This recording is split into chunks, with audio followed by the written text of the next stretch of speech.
Bonjour tout le monde et bienvenue à un nouvel épisode de Parlons Lutte avec Luciani Libre. Et aujourd'hui, on va parler évidemment du Royal Rumble parce que c'est ça qui s'est passé hier. Puis c'était mon premier Royal Rumble en tellement longtemps. Je vous parle aussi de Seth Rollins, un petit peu de Bianca Belair et également de mes prédictions qui jusqu'à date, Caroline, je vais pas me vanter, mais Seigneur qu'ils étaient on the dot. Alors on part ça. Cause I believe in Joe Hendry. Cause I believe in Joe Hendry. Fait que I believe in Joe Hendry. I believe in Luciani, guys. Puis hier, je vous ai dit que j'allais. I was about to lose it. I was gonna lose my mind, lose my freaking mind. Si Joe Hendry faisait une apparition au Royal Rumble, c'était devenu de plus en plus clair que ça allait arriver. Et puis, à la 15e position, si je ne m'abuse, Joe Hendry a fait son apparition. On a filmé ça, mon fils, pendant que j'enfilais mon chandail de I Believe de Joe Hendry dans mon salon. Et que I was waving my hands from side to side. C'était magique. Et puis, pendant la soirée, il y a des phrases que j'ai redites à plusieurs reprises. Et ce sont les suivantes. J'ai dit, si tu n'aimes pas la lutte, you're dead inside. Et l'autre phrase que j'ai dit beaucoup, c'était, c'est de la poésie. C'est de la poésie. Alors, c'était mon premier Royal Rumble live depuis mon adolescence. Et, écoute, moi, j'ai vraiment aimé ça, mais il y a eu quelques bémols, OK? Premièrement, j'ai été mangé pendant DIY puis Motor City Machine Gun. Je pense qu'il y a peut-être beaucoup de monde qui ont fait de même. C'est pas qu'ils sont mauvais, mais c'était vraiment le moment d'aller faire d'autres choses, je pense, dans cette soirée-là, parce que on voulait pas manquer le combat de Cody Rhodes puis de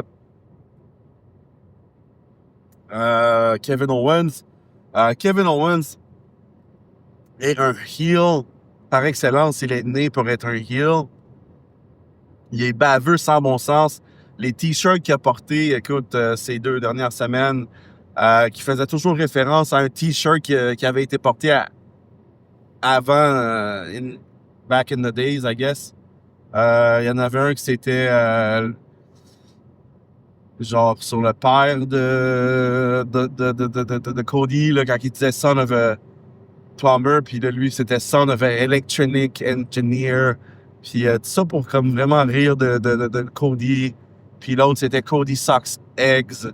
Puis que à l'époque, c'était Dusty Sucks Eggs. Fait que vraiment, kudos, man. Il fait vraiment sa job de heel. C'est bon. C'est bon, c'est bon, c'est bon. Puis, fait que si on parle du Royal Rumble, moi, pendant la soirée, c'est sûr que je me suis amusé à faire des petites prédictions. Là, vous allez me dire, c'est facile à dire maintenant que le Royal Rumble est passé, puis j'aurais dû les faire dans mon dernier podcast. Oui, vous avez raison, mais c'est pas grave. OK, je vais vous dire c'est quoi que j'ai callé hier dans la soirée, puis comment ça s'est déroulé. Spoiler alert, si vous n'avez pas encore regardé le Royal Rumble. Donc, moi, pour chez les femmes, j'espérais une victoire de soit Bianca Belair, soit Liv Morgan ou Bayley. Puis, j'avais lu sur les internets là, que le retour de Charlotte Flair était une grande possibilité de lui faire gagner Royal Rumble afin qu'elle puisse avoir un main event au WrestleMania. Puis, pour vrai, j'espérais que non, OK? Parce que c'était comme trop prévisible. Puis l'autre match, Bianca Belair s'est fait éliminer. Fuck. Après ça, Liv Morgan se fait éliminer. Fuck. Là, il reste Bayley. Puis là, je suis comme, man, j'espère qu'elle va gagner. Mais là, non, mais Bayley se fait éliminer. Puis au final, Charlotte Flair a gagné. Elle a éliminé Nia Jax. Elle a éliminé en dernier, je sais même plus c'est qui. C'était comme une personne qui était, on s'en calissait un peu. Fait que c'est ça. Écoute, c'est juste poche. c'était comme vraiment prévisible qu'il voulait faire gagner Charlotte Flair pour le WrestleMania. Puis ça me fait chier un peu quand c'est prévisible comme ça. Donc, j'aime mieux me faire surprendre que d'avoir une victoire prévisible. Et avant de passer au Royal Rumble des hommes, on a eu aussi la première apparition à la WWE de Jordynne Grace. Puis c'est là que je vais me péter les bretelles un petit peu. Parce que quand il y a 6 mois, j'ai commencé ce podcast-là, j'ai découvert Jordynne Grace à la TNA, et que j'étais comme, man, on dirait une vraie guerrière, puis c'est incroyable comment elle est musclée, puis un commentaire que j'ai lu sur les internets, ou non, même pas, c'est un commentaire un annonceur chez la TNA qui a dit de elle la chose suivante. Il a dit Jordynne Grace has muscle in places where you don't even have places. Hein? Fait que Jordynne Grace a des muscles là où on a à des places là où on n'a même pas de place pour nous. Et puis, dans une entrevue avec Chris Van Vliet, elle dit que pour elle, c'était sa façon de se démarquer parce qu'au départ, quand elle a commencé à la lutte, elle était chubby. Okay? Elle était chubby, puis elle s'est dit « Ah, mais j'ai rien de particulier, puis il n'y en a pas de problème à être chubby. » Là, je veux dire, Piper Niven a fait sa job vraiment très bien, puis Nia Jax aussi. Fait que je reprends vraiment les mots de Jordynne Grace, qui disait que moi, elle s'est dit, ça va être ma façon à moi de me démarquer parce que elle dit à 4 pieds 11, je sais pas si c'est vraiment sa grandeur, mais à 4 pieds 11, quand j'arrive, il faut que j'aille de quoi pour me distinguer des autres. Puis je pense que c'est justement ma musculature. Puis elle dit, quand tu me vois arriver, tu fais comme holy fucking cow. Puis c'est vrai, c'est ça qu'on dit, tu sais. Puis hier, c'était pas pire de les voir, elle puis Ivy Niles, une à côté de l'autre, parce qu'elles sont tous les deux musclées, tu sais. Puis ils ont fait des posts sur les réseaux sociaux par la suite. Je trouvais ça bien amusant. Puis c'était une entrée réussie, je pense, pour Jordynne Grace à la WWE. Donc, bravo à elle. Maintenant, c'est ça, j'avais prédit ça, moi. Écoute, quand je l'ai vu, j'ai dit, mark my words, d'ici 12 mois, elle va être dans la WWE et elle va se battre avec ou contre Rhea Ripley. Fait que ça, c'était la deuxième partie de ma prédiction. Reste à savoir si ça va se matérialiser. Mais I feel kind of good about myself. I'm like, hey, good job, man. Mais j'ai aussi fait des prédictions qui, avec le recul, pas que je regrette, mais que je pense pas qu'ils vont se produire. Tu sais, quand j'avais parlé de LA Knight qui pourrait succéder à Cody Rhodes comme le prochain visage de la compagnie. Je l'exclus pas encore, OK? Mais on est dû, là. On est dû, là. À 300 jours de consécutifs de défendre son titre, Cody Rhodes, on est dû pour du nouveau, là. Fait que si vous voulez pas qu'il perde son titre, faites-le devenir heel. Ou faites-le perdre son titre momentanément. Puis je me demande qui va être la prochaine figure de proue de la WWE encore. Autre call dont je peux me vanter. Mon podcast, le droit de me vanter, mon calisse, me vante. OK?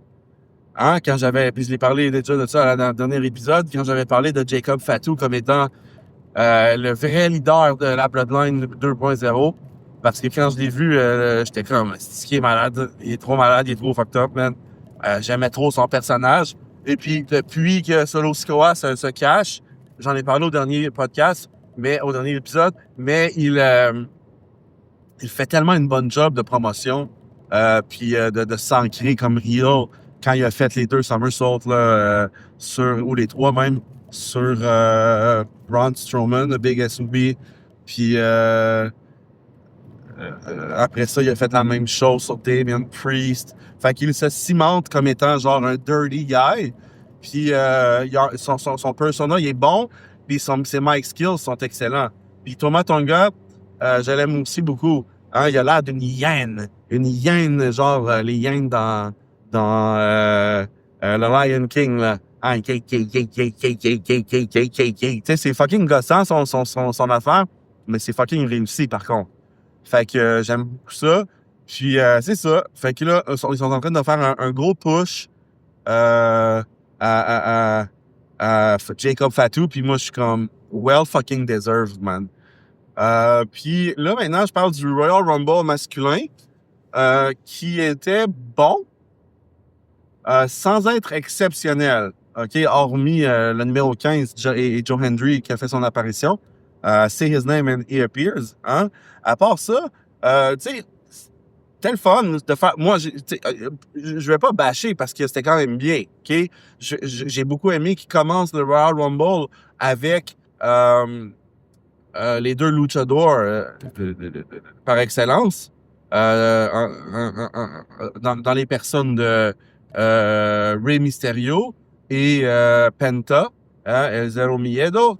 Puis c'était vraiment c'était une belle façon d'honorer leurs contributions respectives. Une qui ne qu'on n'a plus besoin d'expliquer, et une autre qui commence maintenant, donc celle à Penta. OK? Fait que ça, j'ai trouvé ça super cool de les faire commencer.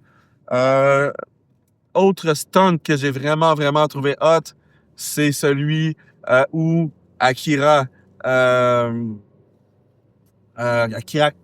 qui s'est fait frapper par Carmelo Hayes quand il sortait.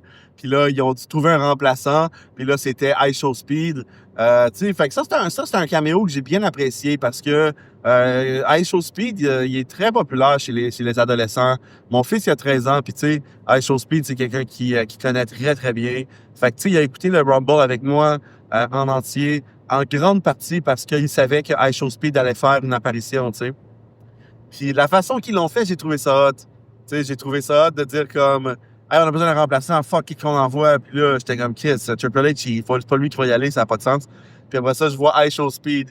Là, il dit, Speed, c'est toi, là. Le Speed, il dit, mais voyons, c'est moi, tabarnak, comment ça? Là, à Speed, il s'en va sur le stage, fait son black flip. Après ça, se fait décalisser par Braun Breaker, type son tackle de la mort, man. Après ça, se fait garrocher dans les bras à Otis, qui ensuite le pitch sur le announcing table. Parce que c'est vraiment cool, parce que, tu sais, il pouvait pas juste le pitcher d'en haut jusqu'à la terre. C'est pas un lutteur professionnel, il aurait pu se faire mal. Fait que là, ils ont prévu ça, là, que Otis allait l'attraper pour avoir une chute moins abrupte et plus douce après. Fait que vraiment bien. Autre chose que j'ai beaucoup aimé, c'est que Logan Paul, ils n'ont pas fait ils ont pas fait une grosse affaire de son arrivée. Pour vrai, hier, j'ai trouvé que, parce que jusqu'à récemment, quand Logan Paul était là, c'était un big deal, tu sais. Logan Paul, tu sais, big deal. Puis, pour vrai, je pense qu'il y a une fatigue qui se fait ressentir par rapport à Logan Paul puis à sa contribution.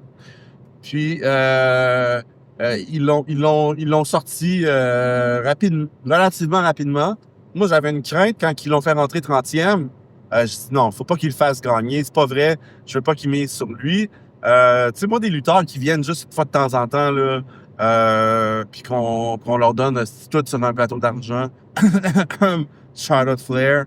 Non, moi, j'aime pas ça. Je trouve pas ça fun.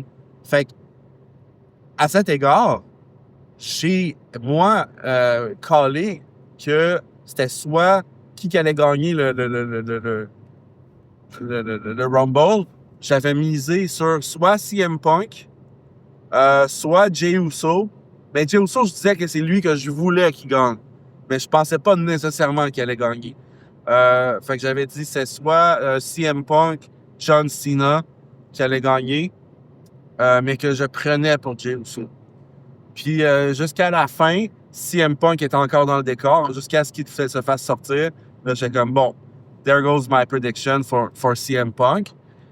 Mais après ça, il restait Cena, bien évidemment. Bon, c'est pas une prédiction à tout casser. Je pense qu'il y a beaucoup de personnes qui pensaient qu'il allait peut-être lui donner sa victoire au Royal Rumble. Puis, j'ai aimé qu'il donne la victoire à Jey Uso. Mais je trouve que ça aurait pu être plus spectaculaire que ça. Tu sais, il l'a poussé, puis il est tombé, puis tu sais, la fin n'était pas très spectaculaire. Moi, j'aurais aimé ça qu'ils fassent